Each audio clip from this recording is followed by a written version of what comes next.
Hello and welcome to the Ice Guys, brought to you by the National Hockey Now Network. This is the show that takes you into the world of the National Hockey League. Every game, every day, from a betting perspective.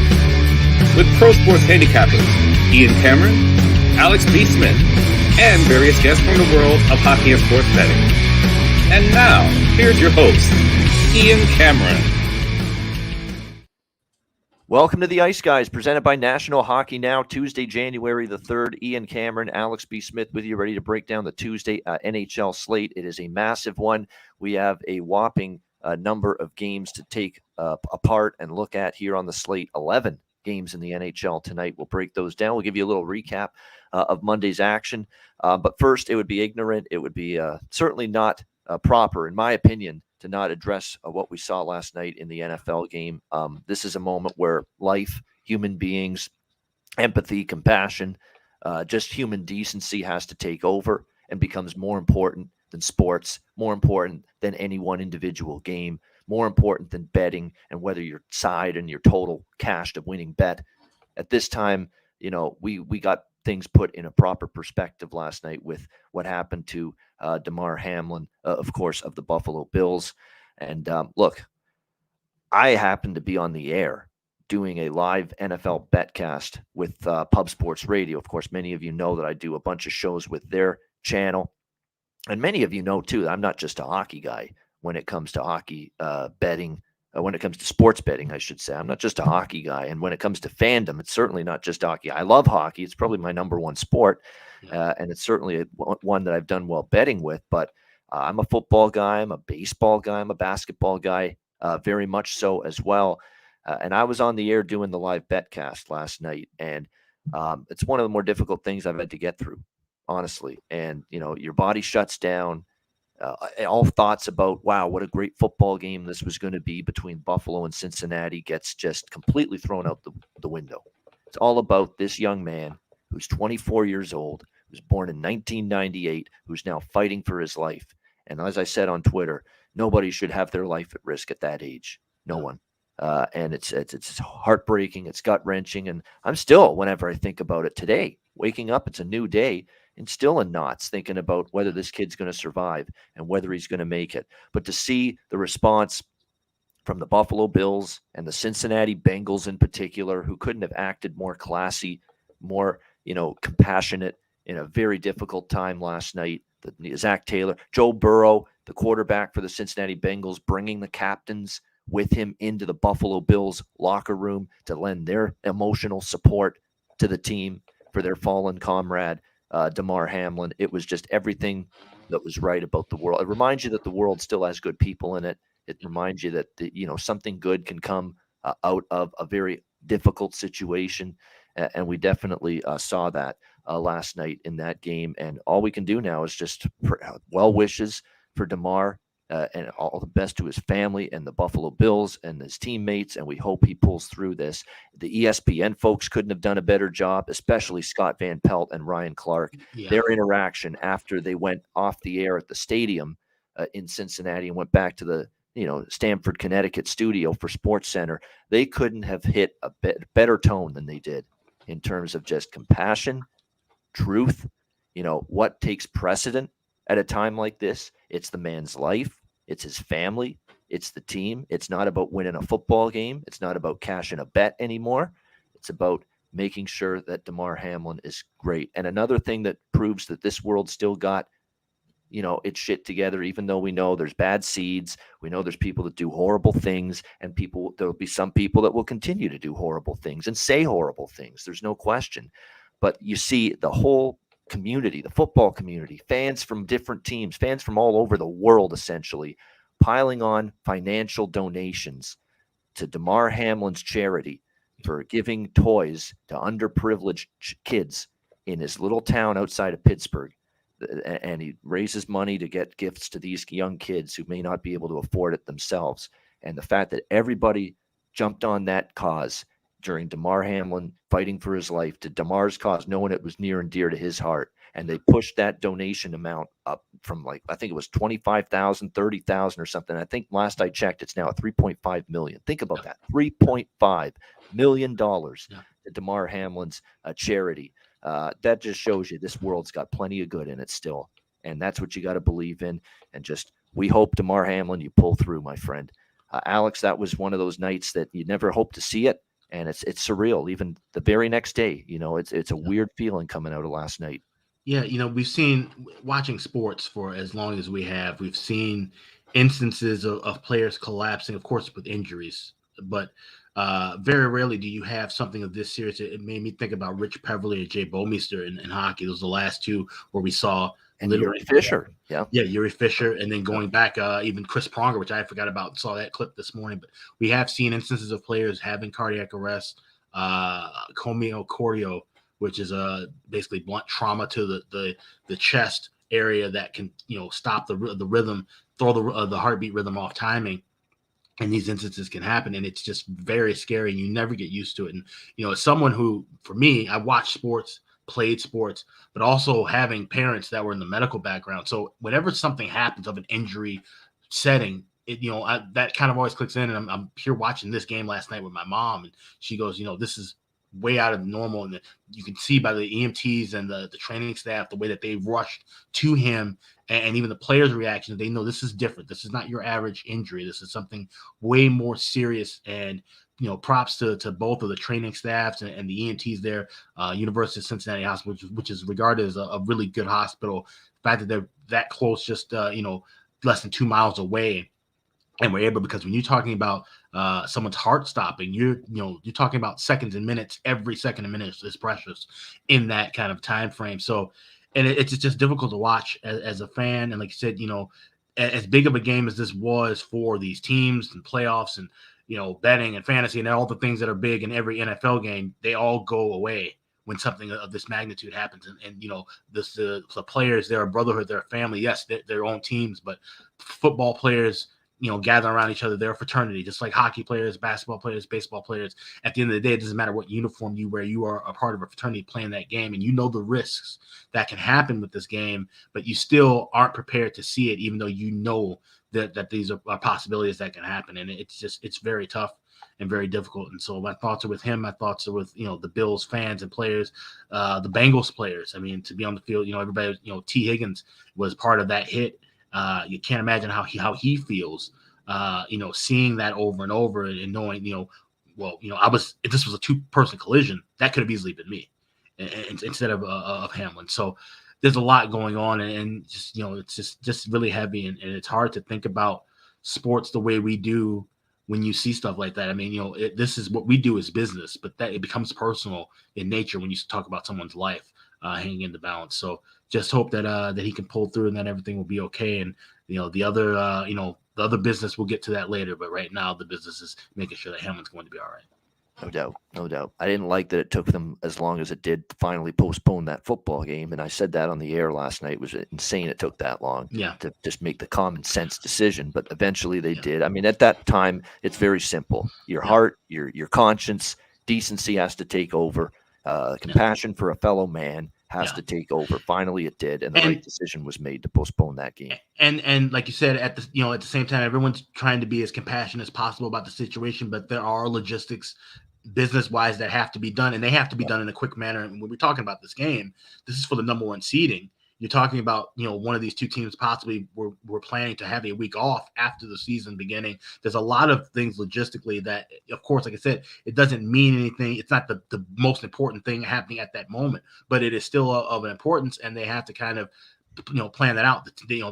Getting the team back to Buffalo, for example. Now that, the statement came in the last 10 minutes saying that they won't resume that game. Now they're going to go on with, and of course, this happens before the end of the regular season. So there's a lot of other things that, like I said, they aren't of the utmost importance at this moment. It's not number 1, but it is important enough where the league has to juggle both of these things. So you can't be too harsh on the league. This isn't they're saying dust it off and get back on the field kind of thing. No, there's a lot more on the back end that I think people don't realize right away that has to be done before you just say, we're calling off this game.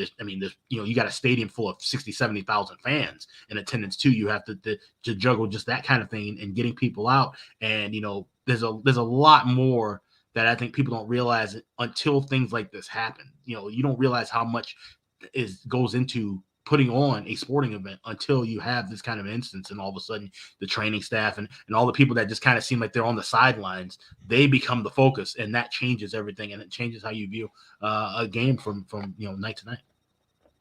Yeah, no doubt. Like we say, and of course you're right. What the game will not be resumed this week. That's probably the right call as well. And look, somehow they'll figure it out. And I don't know what it's going to be, but they'll figure it out when they're going to play this game, if they're going to play this game, whatever. But the bottom line is that's not the utmost concern right now. The utmost concern is the health, and hopefully Damar Hamlin pulling through, and we certainly hope he does. And absolutely, LB Patrol in our chat. Shout out to the paramedics. Absolutely. Everybody that was involved, administering, CPR, intubation. You're right. Transporting him to the hospital as quickly as possible, and making sure that they could get some sort of assisted breathing for him.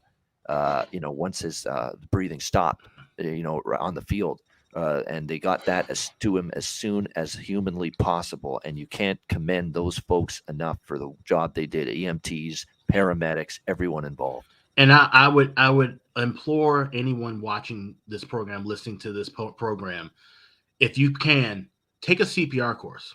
They're very inexpensive, and you don't need a medical background to learn this and to possibly save someone's life. Because if it wasn't for, people who are trained to do this being there, we'd be talking about a casualty. And these things happen in all walks of life at any moment.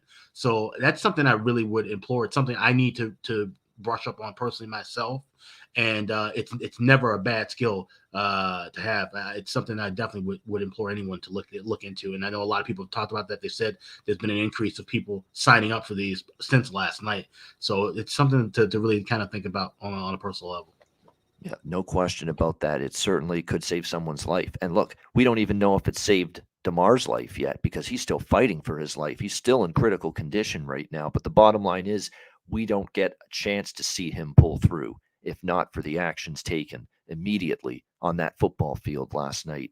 At least he's got a chance. And that is what you hold hope to right now. So thoughts and well wishes to Damar Hamlin. And as difficult as it is to turn the page, we will do our best to do that now, and to get back to hockey. It's not easy. That's about as difficult a transition as you can make. But we will press on now with talking a little NHL. And first of all, yesterday we did see the Winter Classic take place with the Penguins and the Bruins. I'll be honest, bit of a snore fest, I got to admit, for especially the first two periods in that hockey game yesterday. It was just pretty dull. The pace wasn't really up to snuff. The crowd was pretty quiet too. It's like very stoic crowd.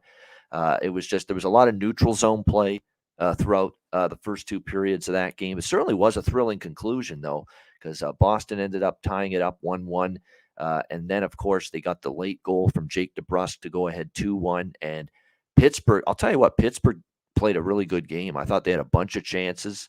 I thought they, at times for a large part of that game, in fact, they carried the play to the Boston Bruins. And Linus Ullmark had another Vezina Trophy contender type performance yesterday in that game. He was immense once again for the Boston Bruins in net.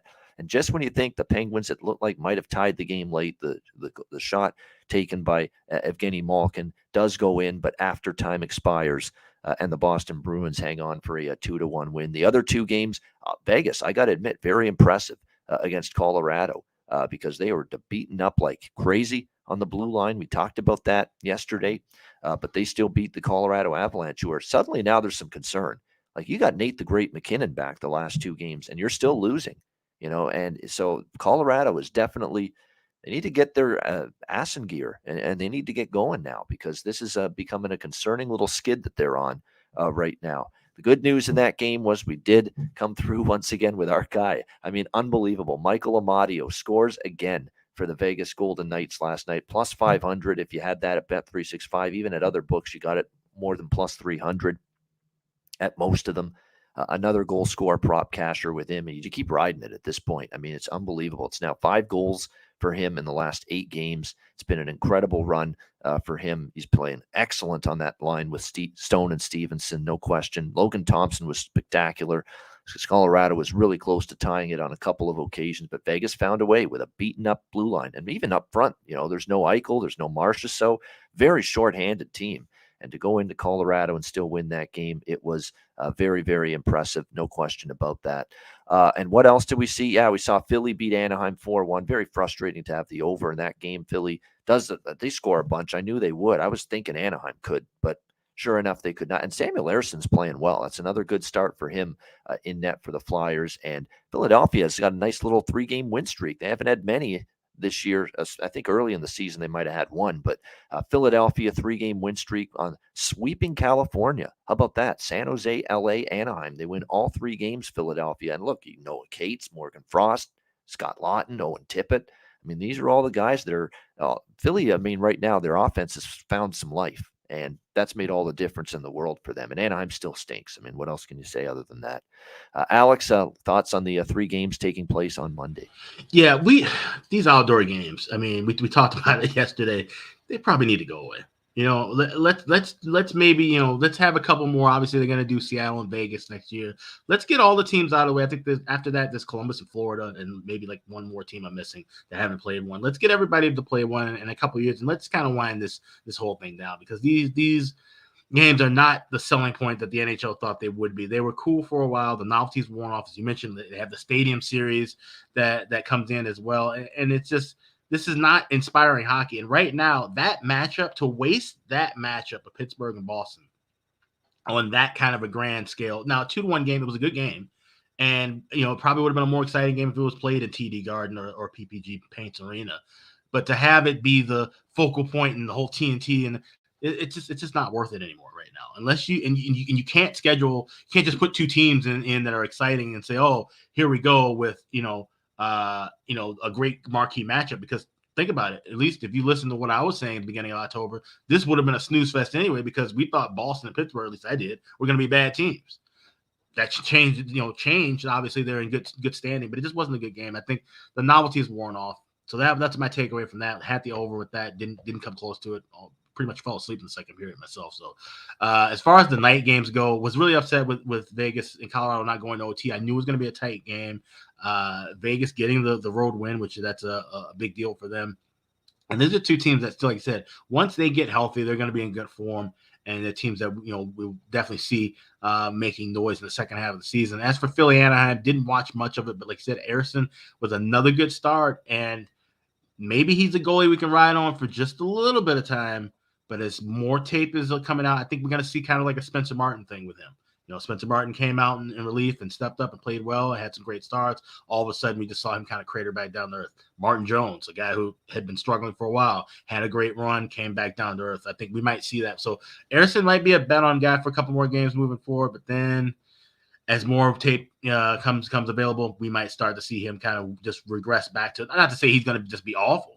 That's not what I'm saying at all, but he might regress to form. So I'd say tread lightly, just automatically jumping on, Ersson's in net with the Flyers at plus 200. That's a bet on spot. Not necessarily, but we might get some more value moving forward in the next couple of starts.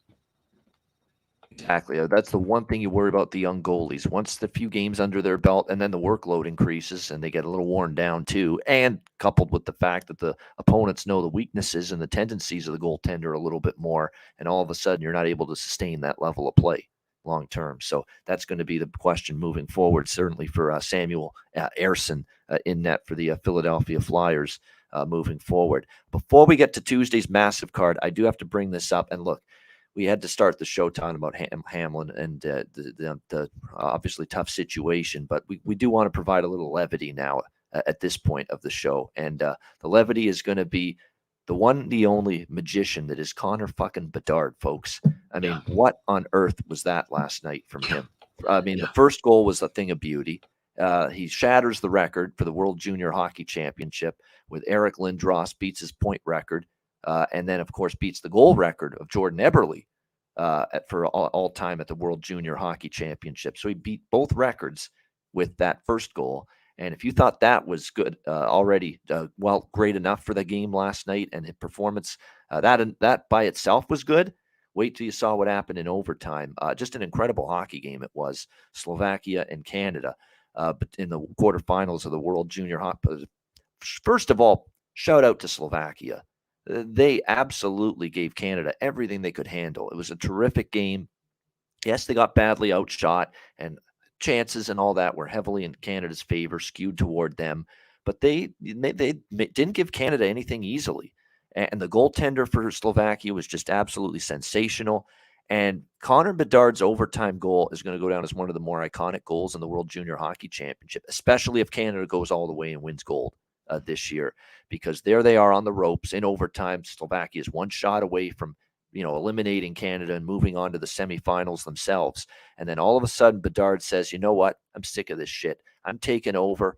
I'm the best player in this tournament. I'm going to end it right now.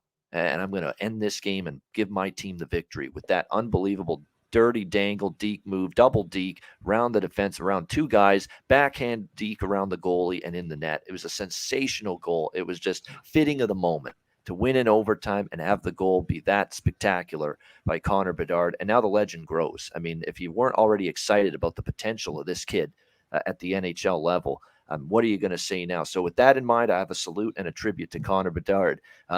Score a goal in overtime. It's getting to it. Get stupid. Get Bedarded. Get Bedarded. Get Bedarded. Let's get Bedarded. Ha! Let's get Bedarded in here. And we were getting Bedarded last night with Connor Bedard. Sensational stuff, yeah. Alex.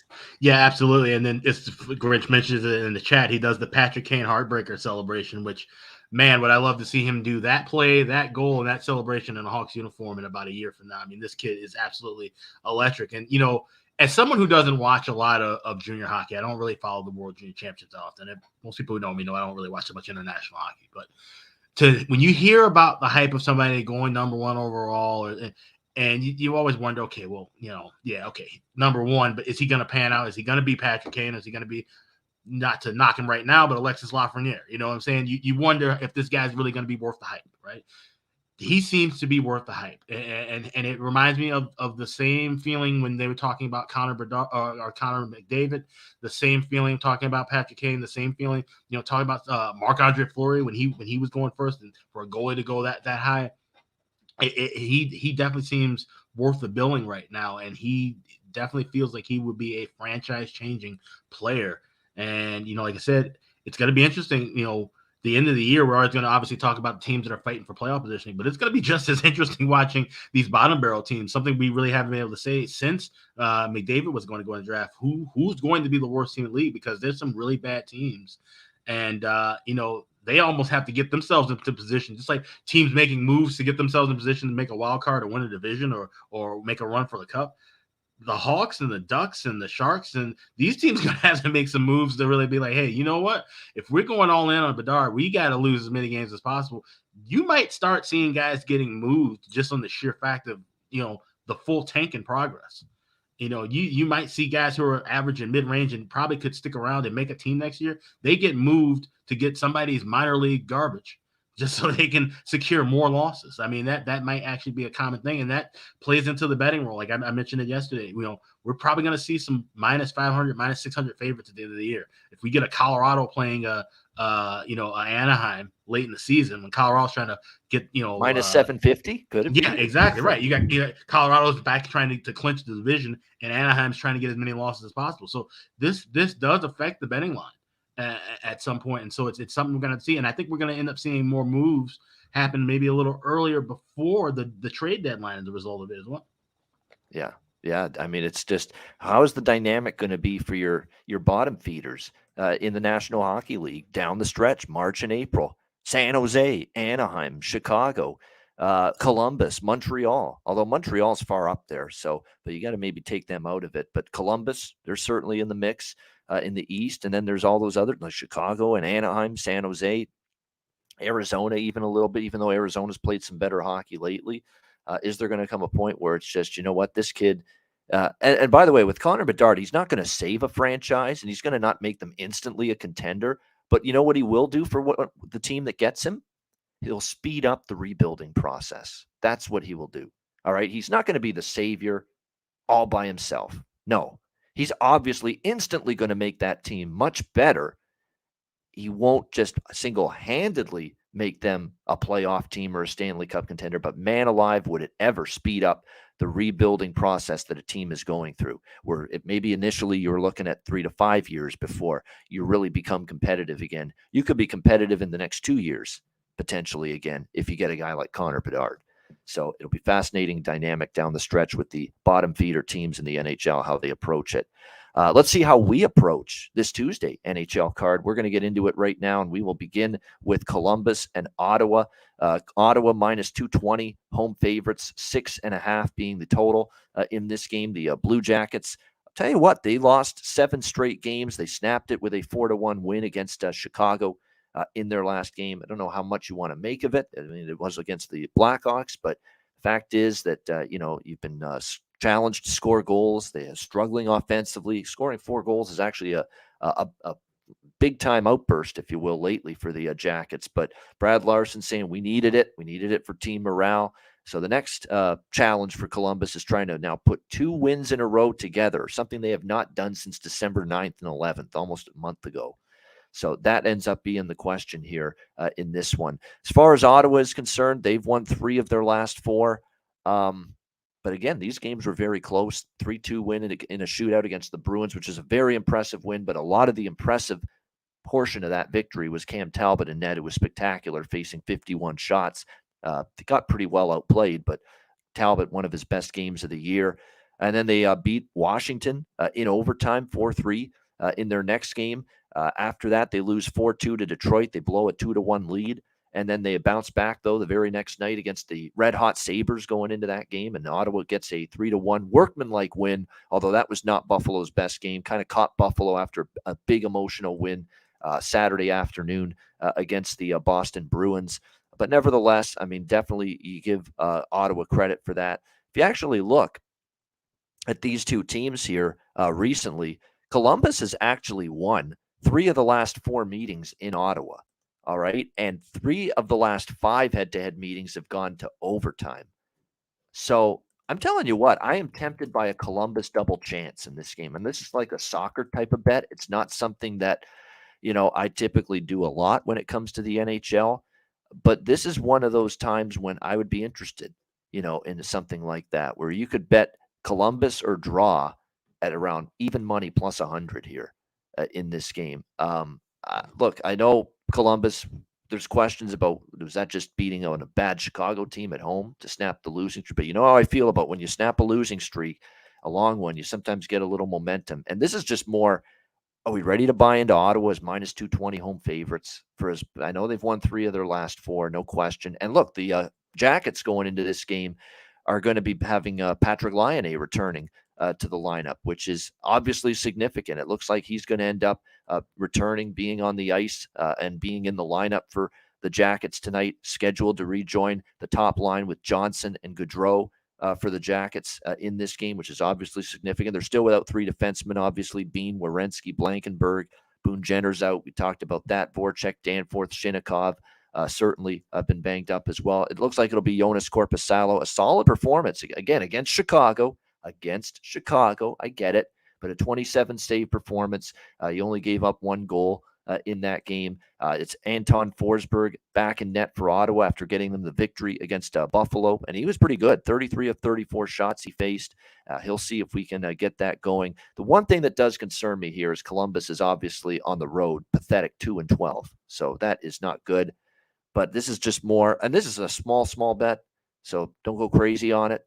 But this is just, I don't trust Ottawa as a minus 220 favorite. I don't, flat out. So, and Columbus has had a decent track record of success in this building. 3 of the last 4 they've won in Ottawa, and a lot of games have gone to overtime or a shootout. Close games with these two teams. So I'm going to go Columbus or draw, or Columbus double chance, whatever you want to call it, plus 100 in this game. So if Columbus wins, I cash. If the game goes to overtime, regardless of whether they win or lose, Columbus, I also cash. So that's the benefit of making that play. What do you think here, Alex? Columbus, Ottawa. That makes total sense, and probably would sprinkle a little bit on that, but I feel a little bit more comfortable with the draw here at plus 375, and this is a good price. These are 2 teams that have really kind of struggled. And Ottawa, they deserve to be a $2 favorite, really. They flounder back and forth in games that they should win, they lose. It's just too tough to look at a side. Like I said, it would be Columbus or nothing, but I feel more comfortable with the draw, so I'm just going to play the draw personally at 375. All right, draw plus 375 here for Alex in this one. It certainly feels like that's probably going to be a close game either way. The series history talks about, and even Ottawa, you look at their games, that was an empty net goal to beat Buffalo. blow the game against Detroit 4-2. Overtime shootout and overtime, 3 consecutive games that went beyond regulation before that. So yeah, definitely Ottawa not winning games easily, and that's the issue with them at a -1 220 type of price tag here tonight in this game. I like Lion A props as well, getting back, and Johnson as well is worth a look. Bemstrom might even be worth a look. He scored the other night. Those are 3 props I like for Columbus in this game. Ottawa, Stützle's worth a look. Anyone on that second line of DeBrincat, Pinto, and Batherson, that line's been rolling for Ottawa. You could look in those directions as well for props in this game. All right, Buffalo, Washington. We've got Washington -165, home favorite, 6.5 the total in this one. Sabers, of course, had their win streak snapped by the Ottawa Senators, as we just talked about on Sunday night. They'll be looking to get back into the win column. It was their 6-game win streak coming to an end after dropping a 3-1 decision to Ottawa Sunday night.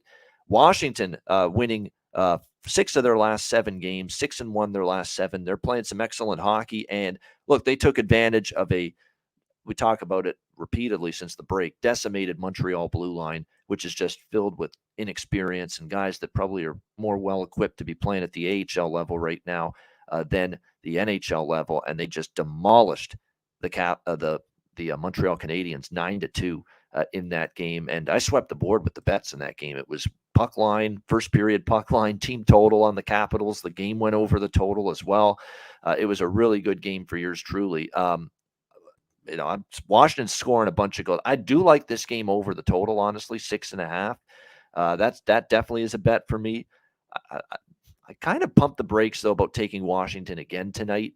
They're -165. Kemper is going to be in net. It looks like TJ Oshie might be back as well, or at least game time decision is what we're seeing. Oshie has missed the last 6 games. And look, they finally dispelled the notion that they can't win without TJ Oshie. I mean, a lot of those games they did win, obviously, without him during this 6-1 stretch. But it looks like he might be back. He's a game time decision tonight for this game for the Washington Capitals, making an already potent offense, the way they've been scoring lately, even more dangerous. But still, obviously, without John Carlson on the blue line, looks like Hagelin and Wilson, the usual suspects. And, of course, Backstrom, we haven't seen him yet this year. On the Buffalo side of things, it's really Jokiharju is the main absence on the blue line for them. Everybody else pretty much healthy for this team. More so the over I like. I'm actually tempted by Buffalo, but I don't know if I will. I do like the fact that they're going back to a red hot UPL in net. Don't sleep on the performance lately of Ukko-Pekka Luukkonen for the Buffalo Sabres. He is now 7-3 this year. His overall numbers, believe it or not, they still don't look good. 3.44 goals against, .893 save percentage. But there were some awful, awful games for him early in the season. He gave up 5 to Toronto, 6 to Tampa, 5 to Colorado, 4 to Columbus. They skewed his numbers for the overall season. If you really dumb it down and you look at just the last 5 starts for Ukko-Pekka Luukkonen, the Sabres have gone 4-1 in his last 5 starts, and he has given up 3 goals or less in all 5 starts. And he has been very good lately for Buffalo in net going into this game tonight. So I think don't count Buffalo out. And Buffalo does seem to get up for the big teams. We've seen that. We saw that against Boston. But I don't know if I want to step in front of Washington either, the way they're rolling right now. So I like the over a little bit, and even that's with UPL playing well, but he is going up against a team that's firing on all cylinders right now offensively. So I do like the over. Kind of tempted by Buffalo. Kind of could think the Washington team total could hit again. Like, I'm all over the place with this game, but I definitely will be betting this game over the total and looking at some props. Someone on the chat already mentioned some Washington props that are probably worth a look. I mean, the big guns are Ovi and Kuznetsov and guys like that. And Oshie, obviously, if he comes back for the Washington Capitals. But Sheary is worth a look. Gustafsson on the blue line. This is insane what he is doing all of a sudden for Washington. The last 7 games, this guy has 6 goals, all right? 6 goals in the last 7 games, and he's on a 7-game point streak as well. 3, 5, 6, 7, 9, 10, 13 points in those 7 games as well for the Washington Capitals. So if you can find Gustafsson props, Sheary props, and someone else mentioned someone, and he's down the lineup, but it's unbelievable what you're getting offensively from him right now on the 4th line for Washington. Tricky Nicky Dowd for the Washington Capitals. what he's doing here since the last 6 games. He's got 4 goals and he's got 6 points in the last 6 games for Washington. That is a bargain bin right there on Nick Dowd for the Washington Capitals.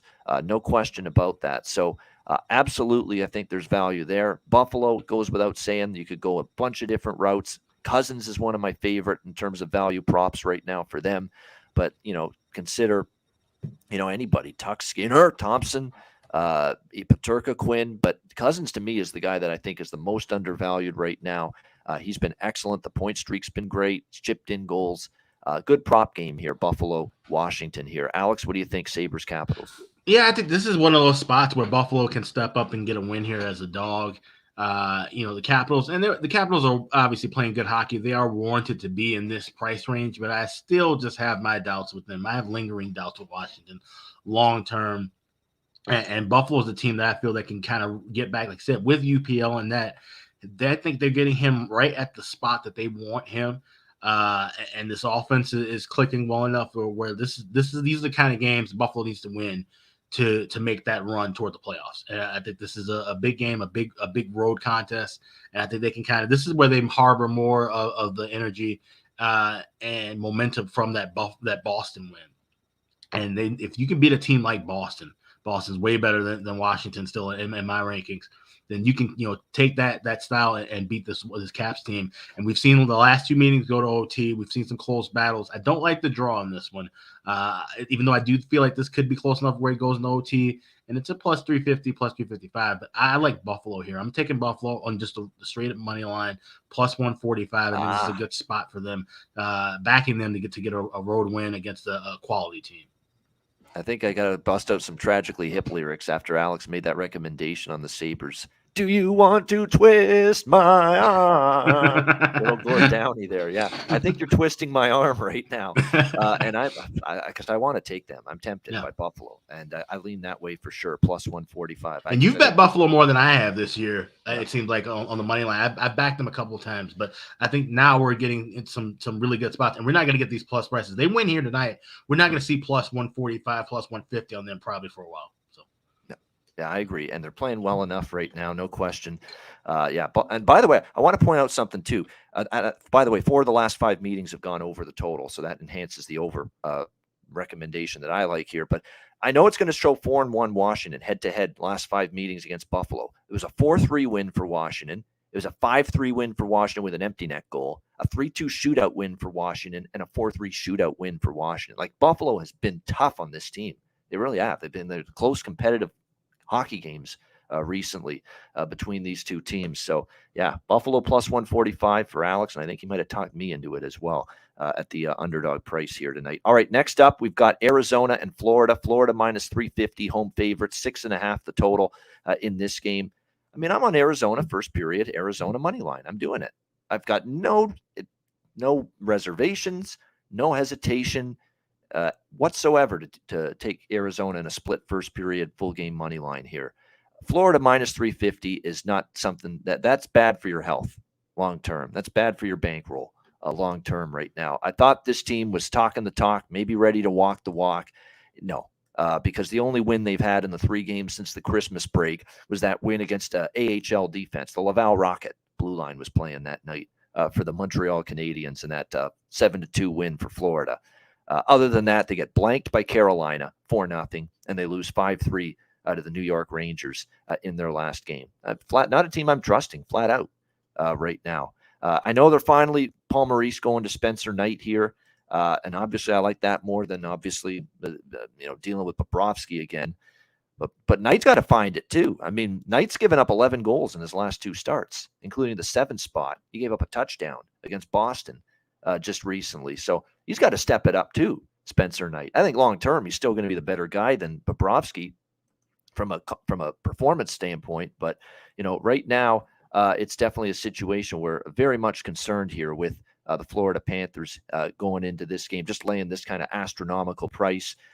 There are some, yes, there's no doubt Arizona is without Nick. Well, they were without Nick Schmaltz on Saturday against Tampa Bay, and we know how immense he's been for the Arizona Coyotes this year. And this kid that's also played well for them, Matias Michelli, 3 goals, 19 assists. He's out for 6 weeks. They still might get Schmaltz back tonight, so it's not a confirmed for sure that Schmaltz is going to miss another game for Arizona. And keep in mind, without Schmaltz against Tampa Bay, don't forget, Arizona jumped out to a 2-0 lead against Tampa Bay on New Year's Eve on Saturday. They gave the Lightning fits. In fact, it was about to be 5-4 Tampa Bay, but they took the goal away from Arizona late in that game. They're about to make it a 1-goal game against the Lightning. I thought their effort against the Lightning was very commendable.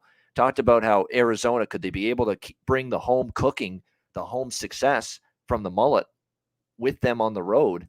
Very admirable in defeat is what I consider that against the Tampa Bay Lightning the other night. So, this is just for me, it's a small bet on both because, Florida is desperate here. I damn well better see a sense of urgency from Florida, but man, minus 350 for this bunch right now, that the only win in their last 6 games was against the Laval Rocket, essentially an AHL hockey team, especially on the blue line. No. So for me, I know Arizona's not a given. And on the road, even though they fought against Tampa, they ended up losing. Fighting and competing is not going to cash a ticket. I get it. You got to win. But this is just no. Florida minus 350 in that price range for me, no mas. And I like the over in this game as well because I think we're going to see Florida's that's the way they're playing right now. Florida's going to have to score goals. We don't trust their defending. We don't trust their goaltending. And don't look now, Arizona, how about 6-2 to the over in their last 8 games between these going into this one, 6-2 to the over. So I also think we'll see plenty of goals here, Coyotes and Panthers. Alex, what do you think here, Arizona, Florida? Yeah, I like the over, but this is one you can wait for a live. You can get this down to at least 6, if not 5.5. And then once you get 5.5, lay a price, $1.20, $1.25 is fine. That's the way I'm going to attack this. Like I said, Arizona, yeah, they're giving the effort, but that doesn't translate out to wins. Florida needs to play this team as if they're not the worst in the league. They need to string together some big wins. They need another 7-2 win like they were able to put against Montreal, and they should be able to do that against Arizona. They are skilled enough to do that. It's just a question of motivation and drive right now with this Florida team. I don't like what I'm seeing from them at all, so it's hard to back them in anything. So it's just going to be an over for me, but I'm looking for it live. Anything at 5.5 is a go for me. All right, looking for maybe a live over here in this one. And a couple props here to mention on this game when it comes to the Arizona Coyotes. Obviously, if Schmaltz doesn't play, you're going to have to look for other sources. Travis Boyd's capable. Michael Carcone, they've moved him up to the top line. I think that's value on the Arizona side. They put Michael Carcone right now on the top line for them, for the Coyotes. He didn't score the last game, but he had 3 shots on goal. It was very noticeable. Jack McBain, who had a 2-goal game against Arizona, they put him on the second line. So those are 2 you could look at for Arizona. For Florida, you're coming off, obviously, back-to-back losses. You'd think the captain responds, Barkov.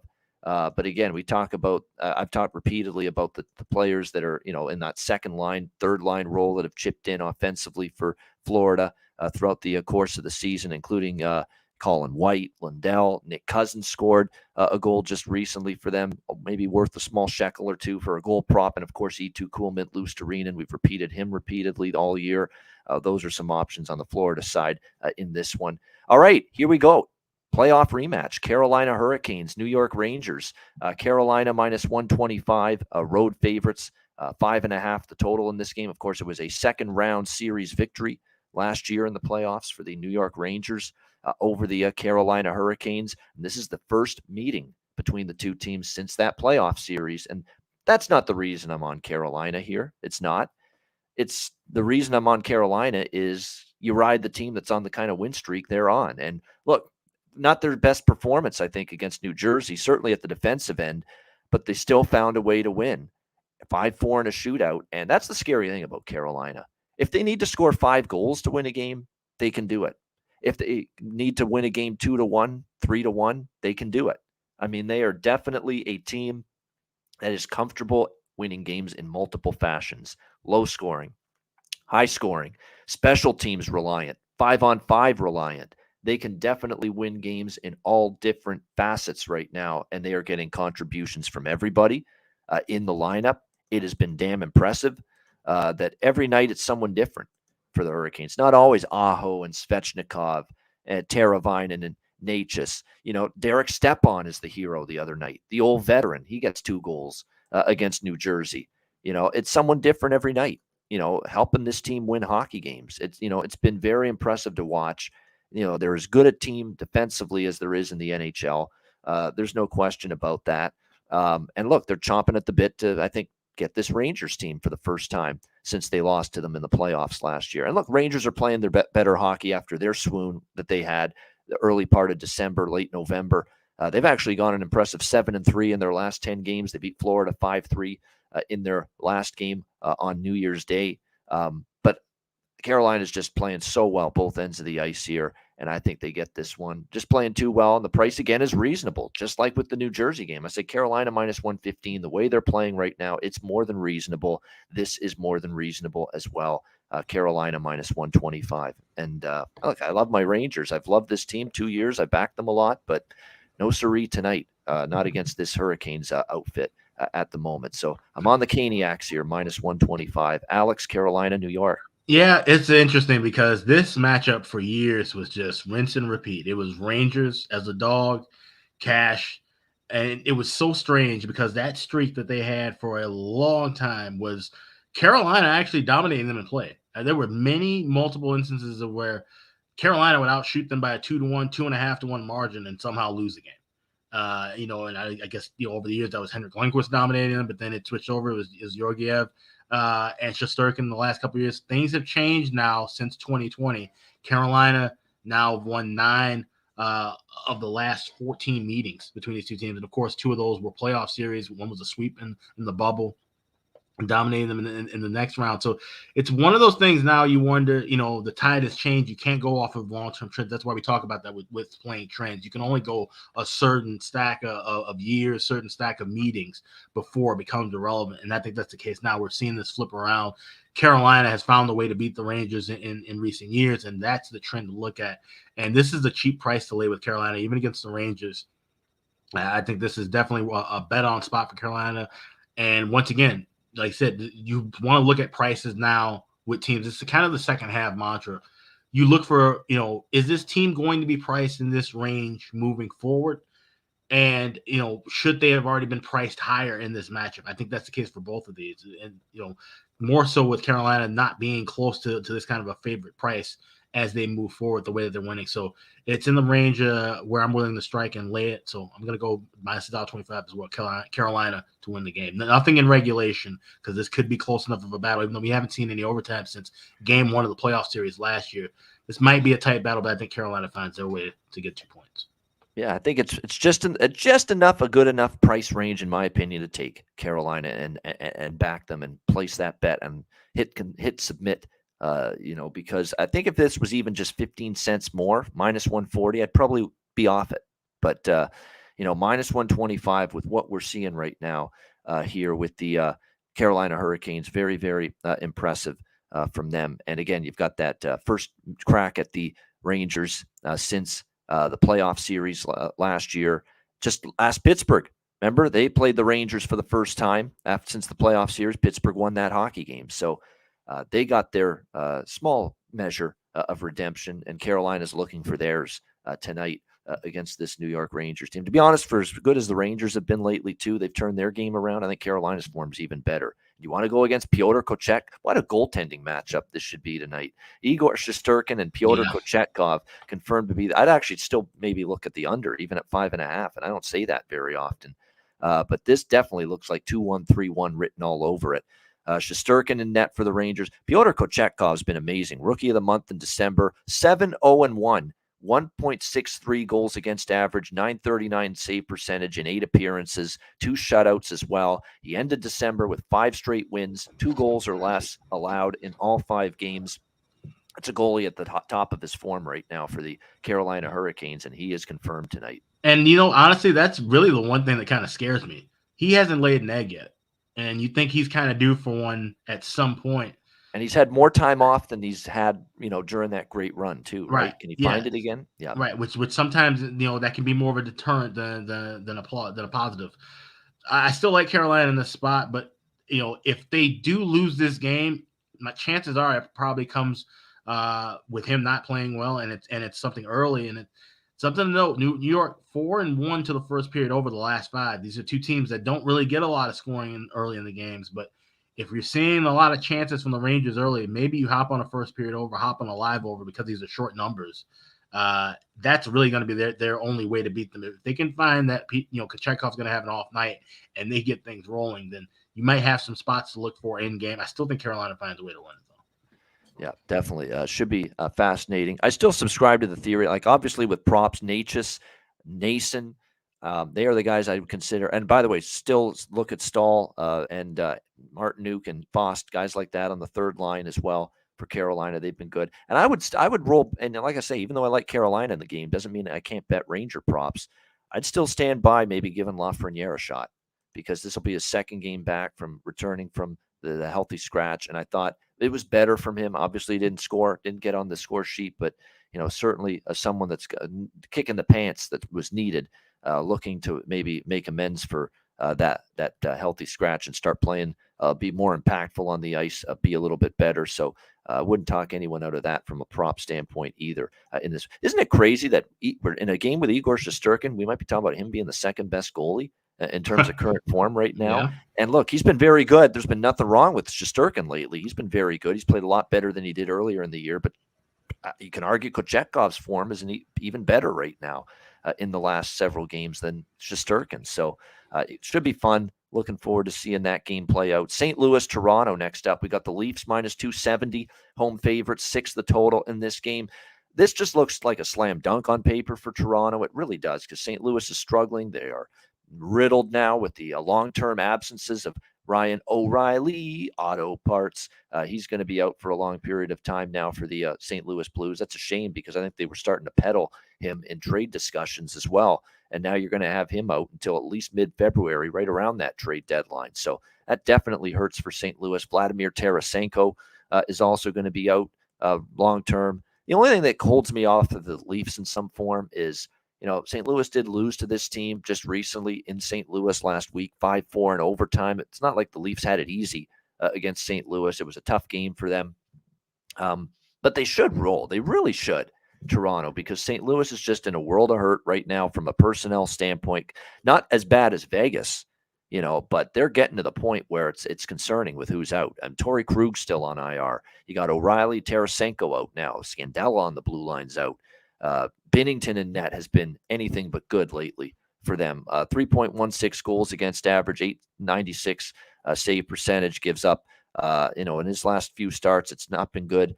He gives up 4 goals to Minnesota. They lose that game 5-2. He gives up the 5 spot to Toronto, 4 to Vegas. He did have one good start since right before Christmas. Oh, it was against Chicago. Big whoop. So, you basically got to see him step up and play better than this. If you were to bet Toronto, this is one of those classic situations. Why lay minus 280? Take 3.5 over minus 145, the team total. I mean, that is the better option. I mean, you're going to save yourself nearly $1, more than $1 of juice. If you go Toronto team total over 3.5 at minus 145, as opposed to minus 280 on the money line. I think I lean that. I think I probably will bet that a little bit. Toronto team total over 3.5. It's probably what I like the most in this game. I would probably lean full game over as well because you saw the first meeting go over. We've seen 4 straight head-to-head meetings, Blues and Leafs, go over the total. I cashed an over with the Minnesota-St. Louis game. I'm starting to cash some overs with Toronto right now because I've said this about the Leafs. They get Morgan Riley back, and they're playing more wide open, helter-skelter, run-and-gun hockey. It's crazy. You'd think they get their whole blue line back. They're going to tighten up and be even better defensively. No, they were better and tighter and structured defensively with 3 fucking starting defensemen out. And now they're getting everybody back, and it's becoming more of a run and gun up and down, and let's get some overs going with this Leafs team. It's crazy. It's like working in reverse of what should be happening. So I like the over here and the Leaf team total over. It'll probably be a split bet between the two for me here. Alex, what do you think? Blues, Leafs? Yeah, I'm leaning over too. I'm gonna play the first period over minus 1.5. I'm seeing $1.32 to $1.35, and then I'm gonna look for a live over in game. Hope that drops to 5.5 pretty quickly within time. So we're sandwiching time, basically, essentially looking for that first goal to help us with the first period over, but also looking to get enough time to drop that 6 to a 5.5. I know 6 isn't bad, but I think we have enough time to get 5.5. I don't expect a goal in the first 5 minutes. So that's the way I'm approaching this here. Like I said, the defensive issues on both ends and injuries mounting up. This screams like a live over game. And like I said, either Toronto puts the screws to them, which they should, or it's one of those games where they lay an egg, and even then they still should be able to find the back of the net. So I like goals here. So let's go first period over 1.5. Like I said, I got minus $1.32 at Bet Online just a few minutes ago, and then we're waiting for that 5.5 to drop down anywhere in the minus $1.20 range. I'll be jumping on a live over. Yeah, and a good prop game as well. Let's start with the St. Louis Blues here in this one. Jordan Kyrou's got to be the guy. I mean, offensively, if they're going to be, if they're going to score goals, he's going to be a big part of that. And it looks like he's actually got cooled off a little bit last 5 games. I could see him chipping in here. Actually, that's a Barbashev. Sorry, that's been cold, but he's moving up to the second line. So close shave Barbashev. Ivan Barbashev might be still worth a look. Kyrou's been excellent. Kyrou going back to December the 15th has 7 goals in the last 6 games for the St. Louis Blues, and he's got a whopping 9, 10, 12 points in those games for Jordan Kyrou. So, but keep an eye. There's actually some interesting line or change in the lineup being made by Craig Berube tonight. Of course, obviously with O'Reilly and Tarasenko out, there's going to be some shuffling going on. So it's good to see how it's going to affect things in terms of the props. It looks like Barbashev, Shen, Saad on the second line, Kyrou, Robert Thomas. I think he's worth a look. Number 1 center now. I think he is definitely someone that's going to take this opportunity and run with it. Thomas has played well lately for the Blues, 7 points in the last 7 games. So I think Robert Thomas is worth a look. And then a guy that they think very highly of, young prospect, he's only going to get better in time. He's going to play on the third line tonight, but most importantly, he's going to get on the power play. And I really think you can go bargain bin hunting with this guy for St. Louis tonight. That's Jake. Won't you be my neighbors? Jack Neighbors here for the St. Louis Blues. He's going to get some power play time for them tonight as well. So if you can find anything in that regard for Neighbors goal scorer prop and maybe also power play point or just a point, worth a look. And as far as Toronto goes, Bunting is just on a roll right now for the Leafs. You could go in that direction. I know Nylander, Matthews, and Marner are the big 3, but I like going for the bargain bin guys. I think Bunting is in a good form right now. Engvall's starting to chip in offensively. You could go that route. You could go to I'm going back to Cali. Yarncroke, he's been great lately for the Leafs. And if you really go down the board, don't sleep on Pontus Holmberg, believe it or not, for the Leafs. He's actually started to really get more into it offensively. He scored in a recent game for them, and he's plus 525 or so to score a goal in this game for the Leafs. Pontus Holmberg. So it's a really good prop game, sprinkling on a bunch of them here. St. Louis and Toronto tonight. All right, Montreal and Nashville. We've got Nashville minus 240, home favorite, 6 the total in this game in Music City. We talked about this ad nauseum, right? For the and by the way, Ilya Samsonov, the goalie for the Leafs tonight. But Montreal, Nashville, talked about this ad nauseum, Alex. The Laval Rocket Blue Line bringing their traveling shit show right now, if you will, to Nashville. They are just absolutely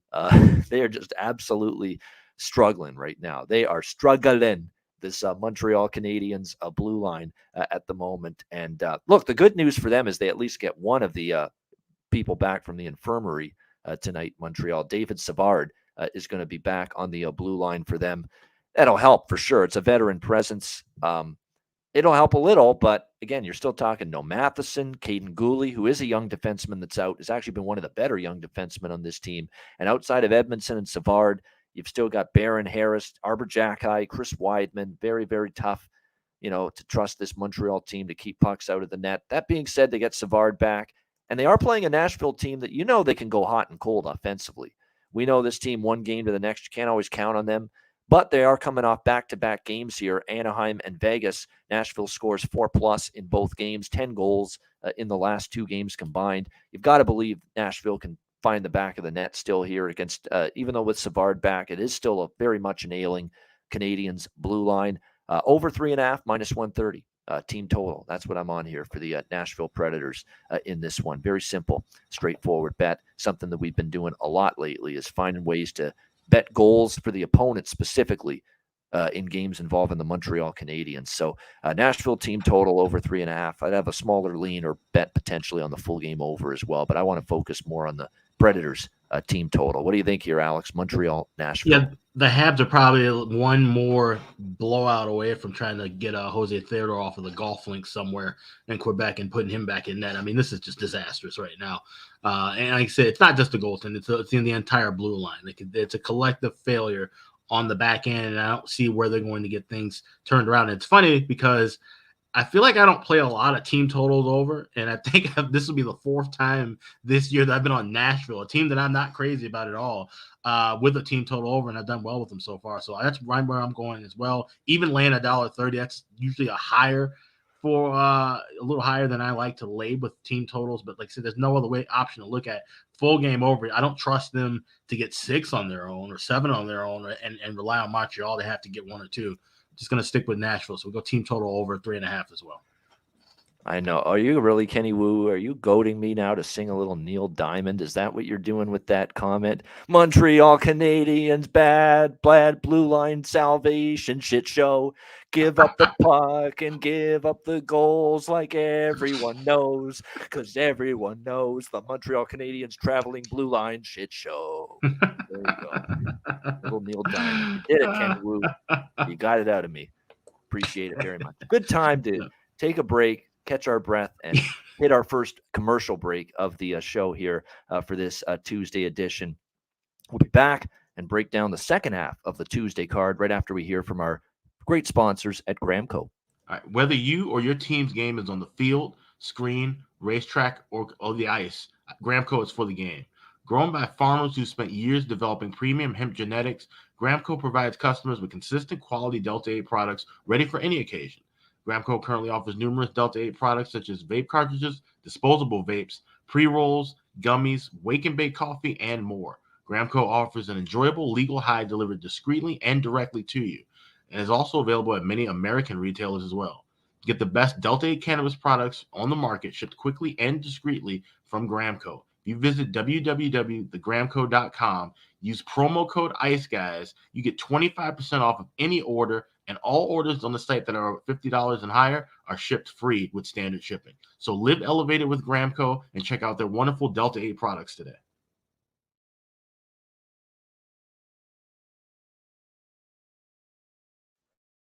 Yeah, I am on one. Not on Gramco though. Honestly, as someone in the chat intimated earlier. No, not today. It's one of those days. I feel like I've got to try to put myself in a better spirits on a day like today. Like that bummed me out last night, seeing what happened to Hamlin of the Bills, and I feel like I'm trying to go the extra mile to put myself in better mood and better spirits. So I guess that's why you're getting a free concert today on the along with a great analysis of the NHL card right here on the Ice Guys show today. But yeah, check out our great sponsors, Gramco. For Crystal sure. Craig with the greatest comment of all time. Saying that you're in the Rolling Stones top 200 singers list. I don't know if anybody saw that yesterday. Yeah, I'm better than Celine Dion, apparently. That list was beyond brutal. That's fucking hilarious. Great job, Crystal. With that comment. I don't have her money, though. Could I trade her money for mine? Yeah. We're doing okay, but not quite that good. Appreciate that, Crystal, even though I know you're trying to be funny. But yeah, anyway, we move on. We've got Calgary and Winnipeg. We've got Calgary minus 140, road favorites, 5.5 being the total in this one. You look at this Calgary Flames team, they're taking a lot of money here in this game, and I get it. There's people that are buying in. The Flames are trying to get on their first sustained hot streak of the season. They have won 3 of their last 4 games. But again, a lot of them have been close, right? I mean, they have the loss to Edmonton, the only loss in the last 4. But they need overtime to beat Anaheim by a score of 3-2. They beat Seattle 3-2. They beat Vancouver 3-2. I know they're playing better. No question about that. Winnipeg, on the flip side, going into this matchup, dealing with their share of issues in terms of health. Schmidt, Stanley, 2 blue liners out. Blake Wheeler on IR. Ehlers still on IR. Perfetti's out. Appleton on IR. Still very much a banged-up hockey team going into this home game tonight against the Calgary Flames. But they have won 2 in a row, beating the Canucks and the Oilers in their last 2 games. Pretty much got outplayed by the Oilers, but when you got a guy like Connor Hellebuck in net, definitely he can get the job done for you. And he certainly did in that game. I don't have a strong opinion on this game, honestly. It's a pass as of right now until I know for sure who's in net for the Winnipeg Jets, because we honestly don't have confirmation yet. And you know how I feel about that being up in the air. If there's even the slightest midget of possibility, it's a big actually, he has played better. We'll call him Dave Riddick today on the show. But if it is him, I'm still hesitant, even though he's been playing better lately. But right now, I'm just on the fence with this game. Be more maybe of a prop game. Dubé, of course, always someone I'm looking to bet for Calgary. It goes without saying. He's been good lately for them. No doubt about that. Blake Coleman's actually stepping it up. So maybe consider his props, because he's gotten 2 points in the last 3 games, scored a big goal against Vancouver. I think he's due to get on a little bit of a run offensively for the Calgary Flames as well. For Winnipeg, it's always taken advantage of usually who the guys that are playing with, Connor and Dubois. And it looks like tonight, Kuhlman's, I think, worth a look on the second line. But Christian Reichel, is going to be on the top line tonight for the Winnipeg Jets with Dubois and Connor, who've been 2 of the best forwards in the NHL. He got called up on Thursday. He played in his first game against Edmonton. He had a point. He had an assist. He's an absolutely terrific value prop tonight, in my opinion. Christian Reichel for the Jets. You can get him at plus 600 at Caesars to score a goal tonight. Top line, folks. Top line with Dubois and Connor. And here is Christian Reichel plus 600 to score a goal tonight at some books. That's like a Madio type of value right there, where they had a Madio and they still have him completely mispriced. Fuck, he was plus 500 at Bet365 last night. Top line, just like here with Reichel for the Winnipeg Jets. Top line with Dubois and Connor. He's plus 600 to score a goal. It's a must bet at that price. Win or lose, whether he scores or not, have to bet that price for that guy on the top line tonight. Simple as that. What do you think here, Alex? Calgary, Winnipeg. Yeah, we got a first period over at minus $1.20. This is a great spot for a Calgary team that's gone 6-2 to the first period over in their last 8 road games. Jets 4-1 their last 5. They should have gotten 5 straight. Honestly, they had the ton of chances in that game. That period ended 1-0 against Vancouver, their last home game. So this lines up to be a great spot and a tremendous price. Love this first period over, and would look at the full game over as well. These are 2 teams I haven't gotten a great feel of them from a side perspective. Winnipeg seemed to have burned me every time I fade them, and then a couple times I backed them, they end up losing a game in overtime or a shootout. So I don't think it's going to be that close. I don't look at the draw here. I just like the first period over as an official play, and probably would jump in on maybe once I get a full confirmation of goal. Do we have a confirmation for both goalies in this one? We have Markstrom for Calgary. We don't have one yet for Winnipeg. Yeah, so if we do get a Riddick sighting, which Riddick has actually been burning me in the first period overs, but I would look to a full game over with Riddick in net if he is confirmed. But either one with the guys in net, I think first period we're going to see some good balance and good action both ways in the first 20 minutes. All right, batten down the hatches for Alex with his Chicago Blackhawks tonight, because the Tampa Bay Lightning are coming into town. Tampa Bay minus 350, road favorites in the Windy City, 6.5 being the total in this game. Lightning have won 3 in a row since, I don't know what happened to them right before the break, but they had that no-show against Toronto, where Cooper said, that's the last time we're flying into Toronto days ahead of the game. He kind of figured that they've had a little too much fun in the big smoke that is Toronto.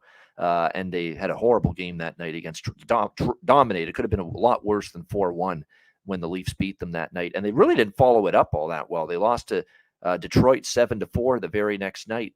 But a lot of that was Elliott in net was piss poor. I remember that game vividly. And it was not a good start in net for Brian Elliott. A lot of those goals he probably should have. They weren't great defensively either, but certainly Elliott should have stopped a couple of those that went in.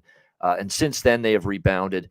Since the Christmas break, they've gone 3-0. Beating Montreal 4-1, Rangers 2-1 in a shootout, and then a 5-3 win against Arizona over the weekend. So very, very impressive here. I'm on Tampa first period puck line. It goes without saying. Now, look, we know betting this has been just beyond fruitful, beyond profitable, taking these opponents of the Chicago Blackhawks first period puck line, and you're not getting the best value here. We're like around even money now, plus 105.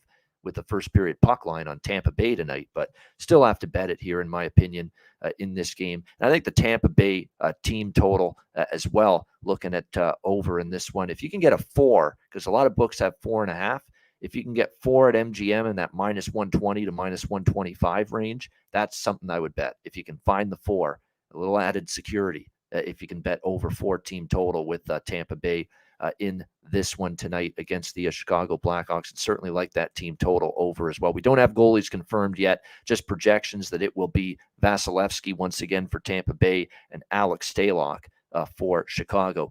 Tampa Bay, though, is on a back-to-back. They are in Minnesota tomorrow night, which I believe is a TNT game as well. Yeah.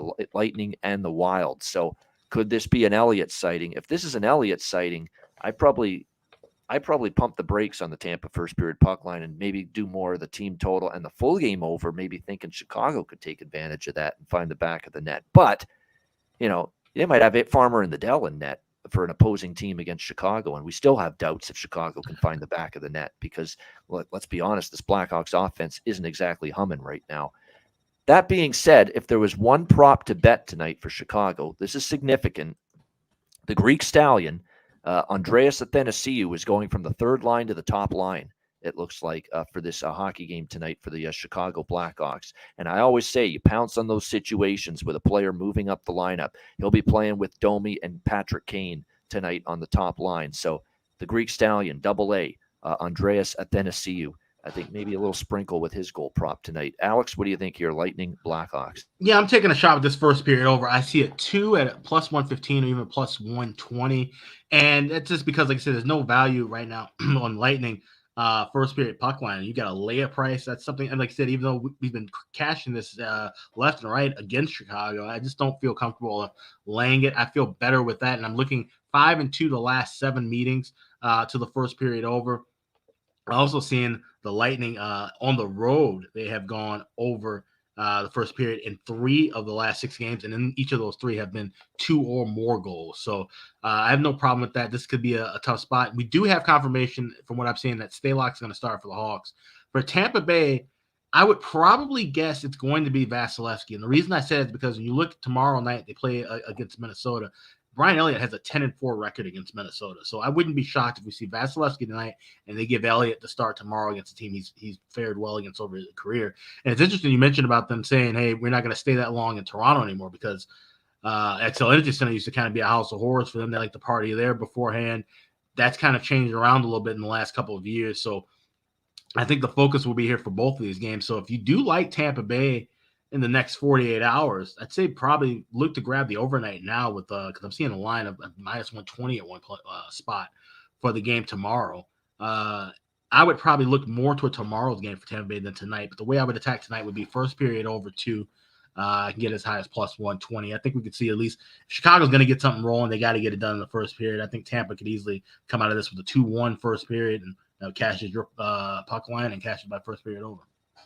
All right, so yeah, keep an eye. This is one of those games I'm not moving on it fully until I know who's exactly in net, but I've got all kinds of things that are potential. Maybe a Tampa first period puck line. I'll definitely probably be on Tampa team total over regardless, and I certainly would move on a full game over if it's Elliott as opposed to Vasilevsky in net. Seattle, Edmonton. We've got Edmonton minus 160, home favorites here, 6.5 the total in this game. I do have a split bet here on the Kraken, actually. I mean, you don't lose like you did against Edmonton and then play them less than a week later and not be fired up to maybe for some payback. That was embarrassing. Kraken know it.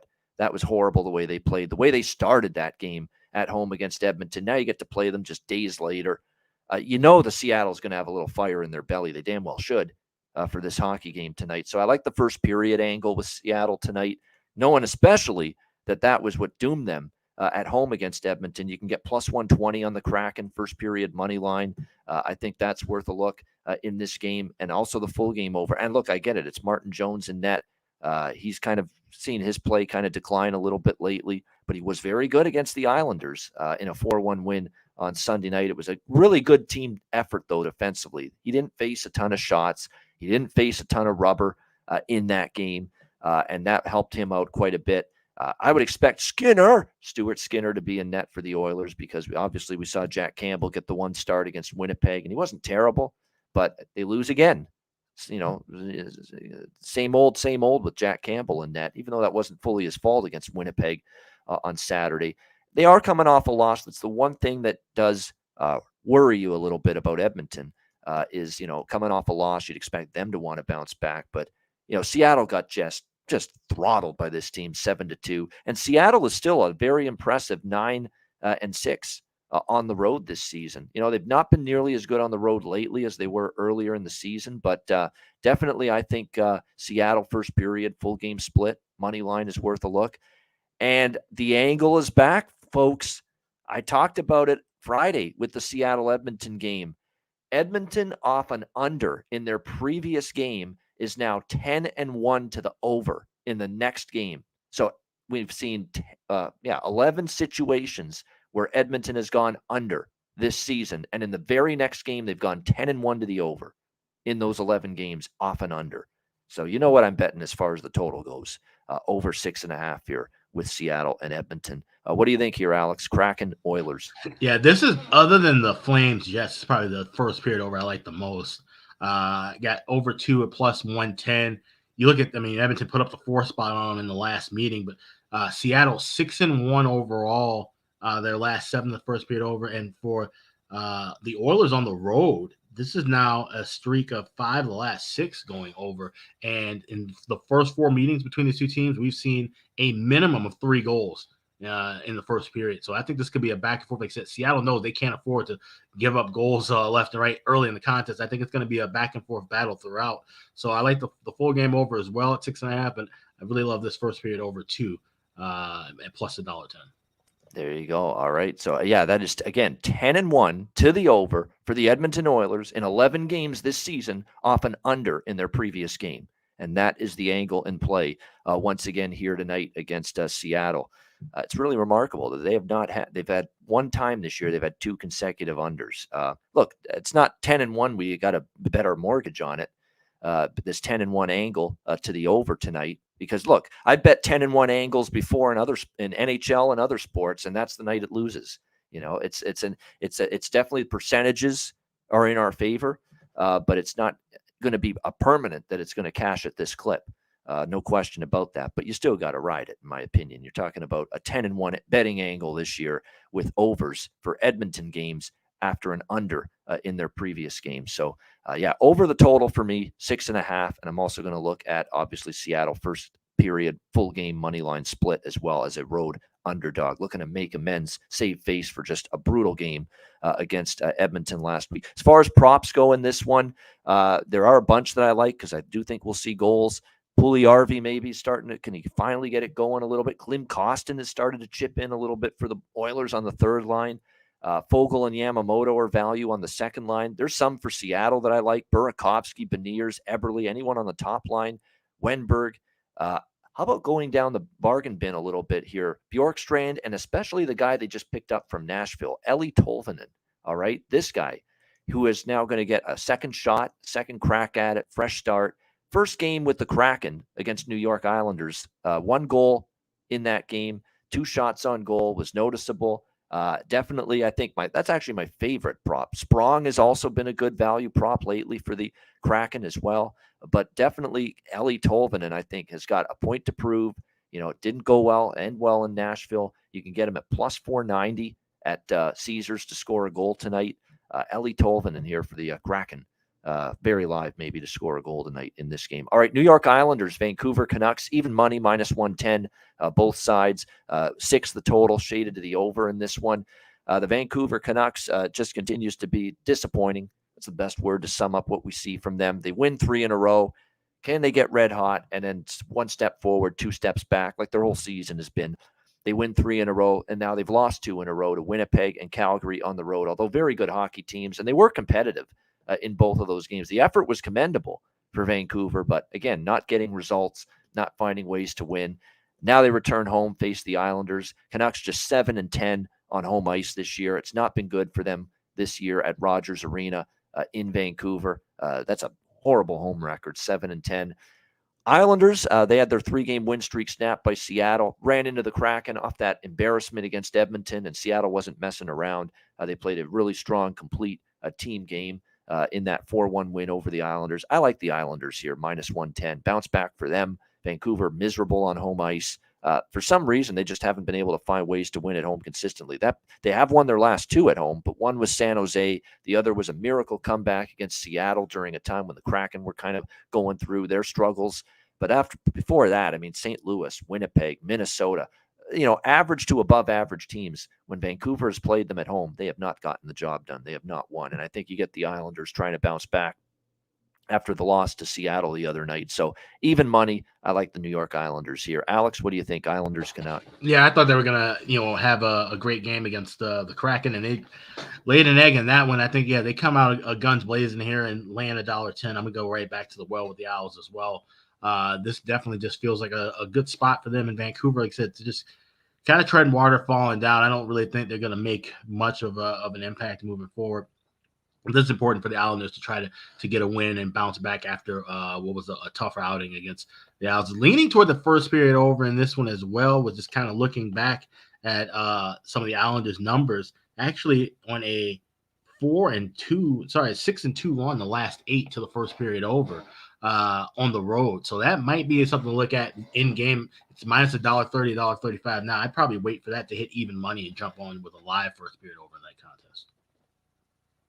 It's not Edmonton, but I'm just looking. They're actually 3-1 to the over. Their last 4 games off and under, the New York Islanders. So, and Vancouver, at home, they have been an over machine. Look at these home games for Vancouver: 6-2, 6-5, 5-1, 5-1, 4. It's been over Palooza for Vancouver. I might add that over too, because I'm also looking at the series history. I might play over 6 as well. 4 straight overs with Islanders versus Canucks. Actually, in the series history, 4-3, 5-4, 6-3, 4-3 were the scores in those games. So I think the over might be a bet for me too in this one, Islanders and Kraken. Looks like Spencer Martin confirmed in net for the Canucks. He's faced a lot of rubber, played a lot of games. He's done the best he absolutely could, but you're starting to see him, again, not necessarily play quite as well the last, I would say, 5 or 6 starts. Should be Sorokin, Ilya Sorokin for the New York Islanders, but it hasn't been confirmed yet in this one. If you want to go back a ways with that first period trend, 9-3 the last 12 meetings to the over. Wow, there we go. So 9-3 first period over in the last 12 head-to-head meetings with these two teams. As far as props, keep an eye on Sheldon Dries here for the Vancouver Canucks. He's moving up to the second line. There could be some value there. Sheldon Dries up to the second line for them. The Islanders, Bailey, Hudson Fasching is the one. Actually, keep an eye on this kid. He's getting the top line here tonight for the New York Islanders. Sabers organization before. Didn't pan out there, but he's playing with Bailey and Barzal on the top line for the New York Islanders. And if you look at the way he's played here, he's 2 points in the last 3 games. Noticeable. He's getting shots on goal. He's getting chances. So a little Hudson Fasching goal scorer prop bet. Little value there for sure with him tonight playing on that top line. Plus 625 at Caesars. Again, you're talking about a top line player getting plus 625 to score a goal for the Islanders tonight. All right, final game of this massive, and I mean massive, Tuesday card. Dallas Stars, LA Kings. We've got Dallas minus 120, road favorites. The total in this one sitting at 6 pretty much across the board. You've got Dallas, certainly a team that is, both of these teams are right in battles to make playoff spots for sure. Similar records, 21 wins for the Kings, 23 wins for the Dallas Stars. Dallas has won 4 in a row, beating Montreal, Nashville, Minnesota, and San Jose. During that stretch, Nashville's kind of mediocre. Really only one quality team that they beat, and that's Minnesota. LA coming off a 4-2 loss to the Philadelphia Flyers at home. I actually think their game was solid, but they couldn't get the puck past Ersson of the Flyers, who, as we mentioned when we talked Philadelphia earlier in the show, this team was playing he's been playing some better hockey in net lately for the Philadelphia Flyers. LA just could not solve him in that game. Dallas has actually had a very good run of it against LA head-to-head, 8-2 in the last 10 meetings, including 2 straight between these two teams.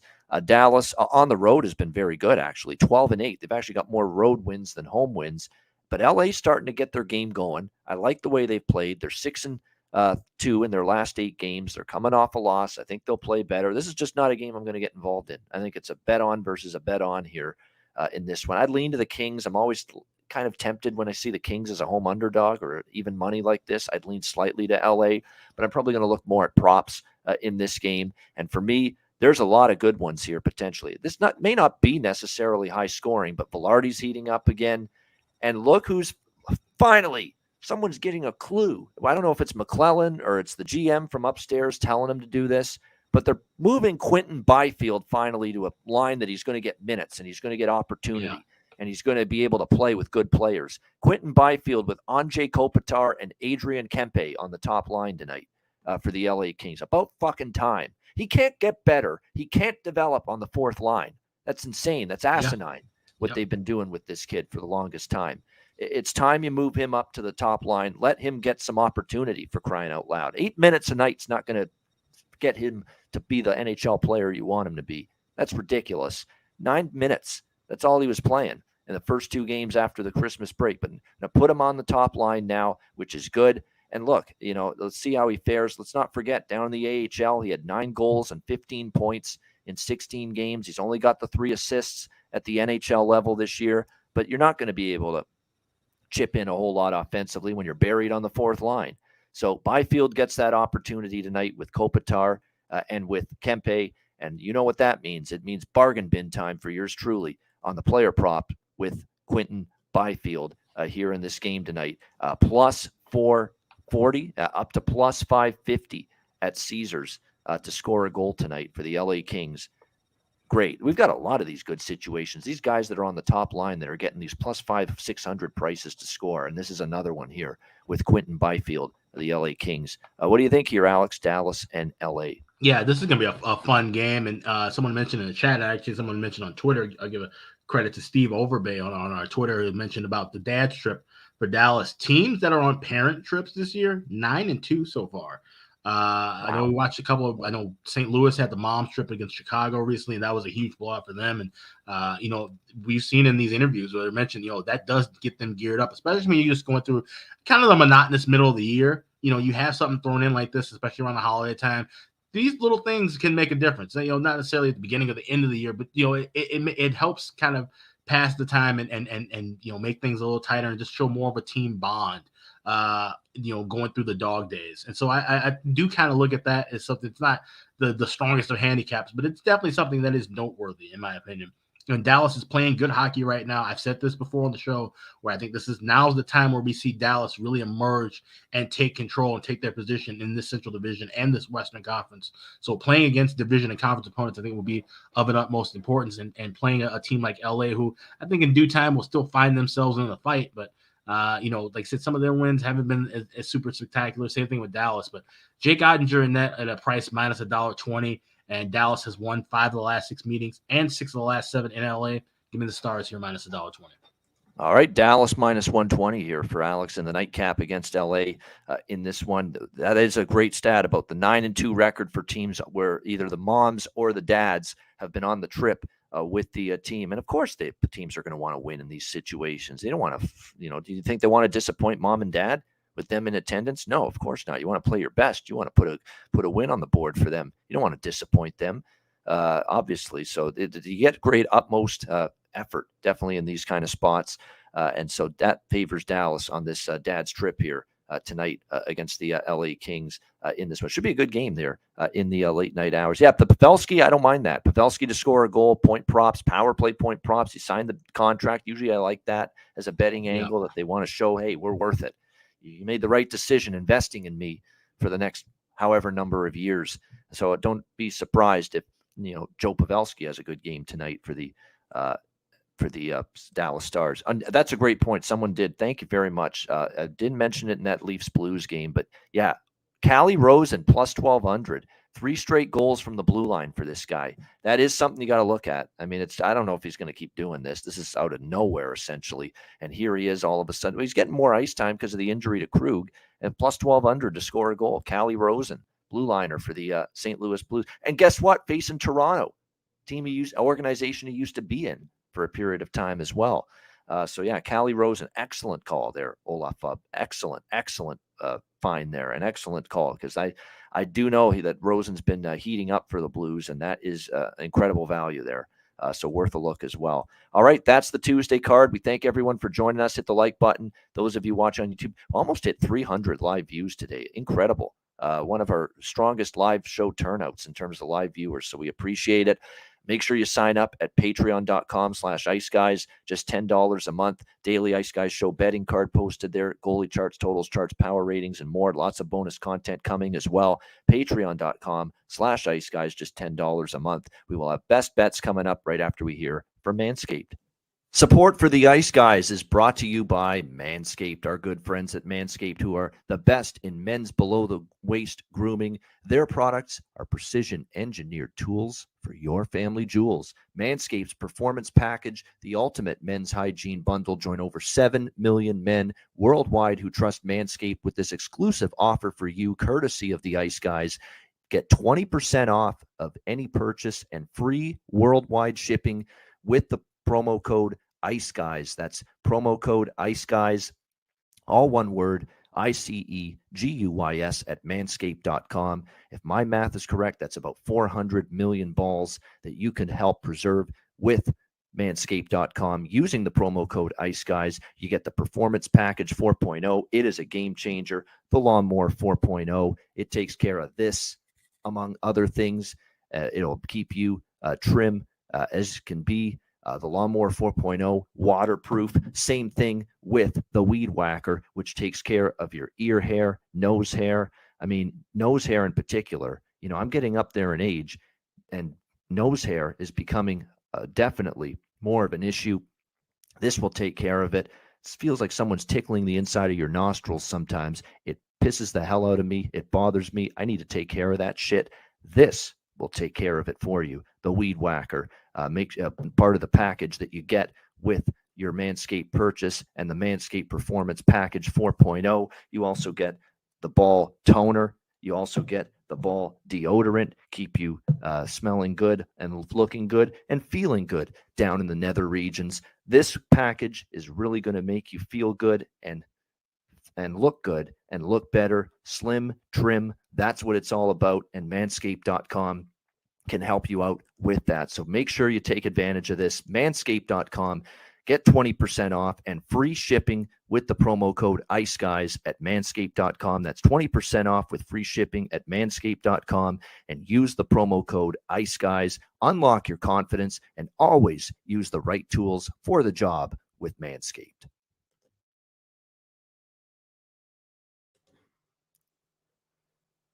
All right, we are back. Not a bad suggestions in the chat. Someone saying Brandon Hagel returns to Chicago anytime goal, and I mentioned Hagel a lot this year on the show. Yeah, no doubt. I think that's a solid look. And the only reason I didn't mention it is because not getting the price you are on some of these other bargain bin players that I'm looking at. Like, you can get pretty much plus 200, plus 240 tops on Hagel. Still not bad, but definitely looking at better prices. But certainly makes sense, conceptually, that Hagel will want to play well tonight. That might be a kind of guy you want to throw in if you're looking for same team parlay fodder. Maybe throw in would you suggest that with those mid range guys? Maybe throw them into a mix with a side or total for people who like to play those same game parlays. Same game parlays, yeah, exactly. Throw that in there, absolutely. Throw that in. There's going to be a few games. These games that I like the overs in, I'll be doing some same game parlays. I usually do every night. Haven't hit a ton of them, not many, but you're just putting a couple bucks in play, and just they're fun bets. That's exactly what they are. You don't expect to cash them routinely, but they are just fun extra bets you can place. The bets that we're about to mention, they're not just little fun extra bets. They are bets that we're very confident in. It's best bet time here on the Tuesday edition of the Ice Guys. Alex, we'll start with you. What do you like for best bet? Yeah, we'll go up to the frozen tundra up north. We're going to go with Calgary, Winnipeg. Go first period over 1.5 minus $1.20. Man, do I miss seeing those prices on a regular night. This is a great price and some great trends to back it. Calgary 7-2 to the first period over the last 9 road games. Winnipeg 6-3 to the first period over in the last 9 home games, and 5-2 in the last 7 head-to-head meetings. So let's go first period over 1.5 minus $1.20 with the Flames and Jets tonight. It's my best bet for Tuesday. All right, Flames and Jets over 1.5 first period. A very rare bargain-filled first period price and number for Alex with Calgary, Winnipeg. First period over for Alex with his best bet. My best bet for this card, a 10-1 angle. We cashed a best bet winner with it on Friday night's show. We're going right back to it tonight. Seattle, Edmonton, over 6.5, minus 120. There's a bunch of options for best bet tonight, so hopefully we've got the right one here. Kraken, Oilers, over 6.5, minus 120. I think we'll see goals here tonight. Once again, 10-1 angle for the Edmonton Oilers, 10-1 to the over in 11 games this season following an under in their previous game.